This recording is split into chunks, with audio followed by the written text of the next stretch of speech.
پیارے بچوں، چلیے جانتے ہیں نباتات کے بارے میں۔ زمین پر کئی قسم کی نباتات موجود ہیں۔ چند نباتات میں مختلف رنگ کے پھول کھلتے ہیں۔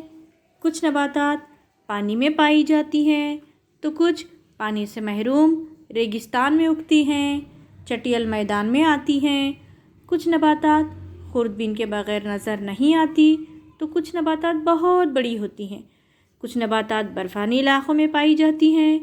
بالکل اسی طرح حیوانات میں بھی تنوع پایا جاتا ہے، جیسے کہ کچھ ایک خلوی ہوتے ہیں تو کچھ کثیر خلوی ہوتے ہیں، کچھ فخری ہوتے ہیں تو کچھ غیر فخری ہوتے ہیں۔ اسی طرح آبی، بری، جلتلیے، فضائی، رینگنے والے کئی قسم کے حیوانات سے ہماری زمین، ہماری دنیا بھری پڑی ہے۔ جیسا کہ ہم جانتے ہیں آبی نباتات زمین پر زندہ نہیں رہ سکتے، اسی طرح زمینی نباتات سمندر پانی کے اندر نہیں رہ سکتے، اور اسی طرح برفانی علاقے کے لوگ گرم علاقوں میں نہیں رہ پاتے، گرم علاقے کے لوگ برفانی علاقے میں نہیں رہ پاتے۔